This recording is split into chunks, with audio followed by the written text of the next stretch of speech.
Matagal-tagal na ring lumago ang klinik niya dahil tuloy-tuloy ang pagdating ng mga pasyente mula sa grupo ng mga lizard at mga mabuhok na nilalang. Bukod pa sa kanila ay dumating na rin ang isa sa mga orc at sinabi kay Zenos na may sakit ang kanilang pinuno na si Dakilang Lady Lo at gusto niya ipasuri ito kay Zenos. Sinabi ni Zenos na dalhin na lang si Lady Lo sa klinik pero tumanggi ang orc dahil hindi raw makakadalaw si Lady Lo sa ngayon. Laging may mga lizard at mabuhok na nilalang sa paligid at nagdadala ng mga regalo at nagtayo ng mga istruktura. Hindi raw kayang isusugal ni Lady Lo ang pagpunta sa lugar na napapalibutan ng maraming kaaway. Napabuntong hininga na lang si Zenos at nagpasya na sumama na lang sa orc papunta sa kanilang lungga. Naglakad siya sa loob ng madilim na kuweba hanggang sa makarating siya sa isang malawak na bakana kung saan nakita niya ang isang magandang babaeng muskulado na nakaupo sa trono at napalibutan ng mga orc. Nagpakilala siya pero sinabi ni Lo na kilala na niya ito dahil hindi raw mapigilan ng mga lizard at mabuhok na nilalang ang kakasabi tungkol sa pagiging sigma ng bagong underground healer. Nairita si Zenos dito dahil ayaw niya maging sentro ng atensyon ng klinik niya baka raw magkaroon pa siya ng problema sa mga autoridad dahil wala naman siyang lisensya.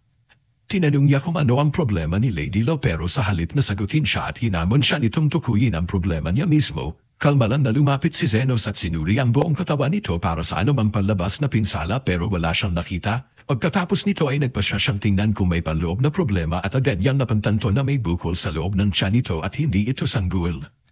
Pero habang tinitingnan niya ito ay tinanong niya kung ano yun at sinabi naman ni Lady Lo na isa iyong sumabog na bato na aksidente niya nalunod. Tinanong siya ni Zenos kung may nagtangkang lasunin siya pero sagot ni Lo na hindi naman daw ganun. Aksidente lang daw talaga habang kumakain siya ng rice balls at tumalikod si Zenos at sinabi na hintayin na lang dahil lalabas din yun kalaunan. Pero pinigilan siya ni Lo at sinabi na medyo hinata raw niyang bato kaya ngayon ay sobrang delikado na ito na kapag gumalaw man lang siya kahit kaunti, pwede na itong sumabog.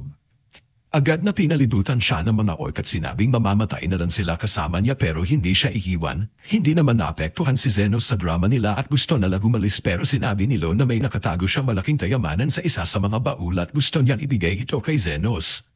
Medyo naguguluhan si Zenos at akala niya ay nagbiro lang ito pero biglang inihagis ni Lo sa kanya ang gintong susi at sinabing pwede niyang buksan ang kayamanan gamit ito. Tinanong siya ni Zenos kung bakit niya ginagawa ito at ipinaliwanag ni Lo na narinig daw niya na si Zenos ay laging patas maningil at kapag bata ang pasyente hindi siya kumukuha kahit piso.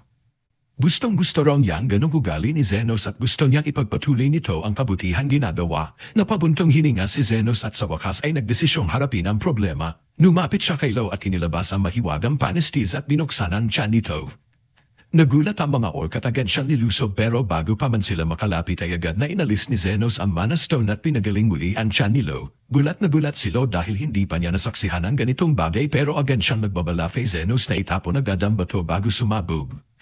Ngunit hindi man lang kumurap si Zenos at hinawakan niya ang bato sa pagitan ng kanyang mga kamao at sumabog ito ng malakas. Pagkatapos ng pansabog at pagkahupa ng alikabok at nanlaki ang mata ni Lo sa sobrang pagkabigla na makitang wala man lang galos si Zenos, pinagpaglan niya ang alikabok sa sarili at ibinalik ang susi kay Lo bago tumalikod para umalis. Pinigilan siya ni Lo at tinanong kung bakit niya pa siya pinagaling kung pwede naman niya hangkinan ang lahat ng kayamanan para sa sarili niya. Pero sabi ni Zenos ay naniningil siya ng patas at masyado ng sobra ang gusto nitong ibigay para lang sa isang simpleng operasyon. Pagkatapos ng araw na yun ay nagsimula ng regular na bumisita sa kanya ang mga pinuno ng tatlong grupo kahit wala naman silang dahilan. Inisip na lang ni Zenos na siguro wala lang silang magawa sa buhay pero may hinala si Lily na gusto siya ng mga ito. Kumpirmado naman ito ni Carmela na nagsabing lahat ng pinuno ng tatlong grupo ay baliw na baliw kay Zenos at malapit na silang maggera para sa kanya. Hindi na lang pinansin ni Zenos ang usapan at binanggit na isa lang siyang ordinaryong manggagamot at wala nang iba pero tama pala si Carmela dahil isang araw at nagpunta isa-isa ang tatlong pinuno sa klinik ni Zenos, may dalang regalo at pagkain at sinabi nilang maglalaban sila kinabukasan. Kinabukasan ay nagtipon ng lahat ng grupo sa isang malaking lugar habang nagkukwentuhan ang mga tauhan ng bawat panig, naghahanda para sa laban na magpapasya kung sino ang tunay na hari ng ilalim ng mundo at bago pa man magsimula ang laban, dumating si Zenos at Lily sa arena pero imbes na pigilan ang laban at to na iginiit ni Zenos na ilabas na nila lahat ng galit nila at tapusin na ang lahat ng ito. Pagkasabi nito ay agad na umatake si Zaphia gamit ang kanyang mga patalim at tinarget si Linga. Pero mabilis ang mabalahibo at nakaiwas agad at sumali naman ang orc sa gulo at tumalon kay Zaphia. Kaso naiwasan din ito kaya umatras siya. Doon na tuluyang nagkagulo at lahat ng grupo ay nagsimula na maglabasan ng sandata at magbugbugan sa isang matinding labanan, habang ang mga pinuno naman ay nagpalitan ng mga mapanganib na atake na talagang may layuning pumatay. Halatang nababahala si Lily sa nangyayari pero habang tumatagal ay napansin nilang may kakaiba. Buong araw na silang naglalaban pero wala ni isa sa kanila ang namatay o sumuko at lahat ng sugat nila ay kusang gumagaling. Sa huli ay napagtanto ng mga pinuno na si Zenos pala ang patuloy na nagpapadaling sa kanilang lahat. Sabi ni Zenos ay wala siyang pakialam gaano pa katagal ang laban nila basta't pasyente niya sila at gamutin pa rin niya. Doon na nagsimulang tumawa ang mga pinuno at na-realize nila kung gaano kabaliw ang sitwasyon. Sa huli ay nagdesisyon silang magkaisa at itigil ang gulo at pamunuan na magkakasama ang ilalim ng mundo sa kapayapaan. Mukhang masaya talaga si Lily sa naging resulta at habang si Zenos naman ay nagsabing singilin niya ng mahalang 3 grupo dahil sobrang hirap raw ang gamutin ang ganoon karami na tao ng sabay-sabay. Ilang araw ang lumipas at bumalik sina Zaphia at ang kapatid niya sa klinik ni Zenos para magpadamot ulit at nandoon din sina Linga at Lon at Chill lang habang nagpapahinga. Tinanong ni Zenos si Zaphia kung paano na naman siya nasugatan.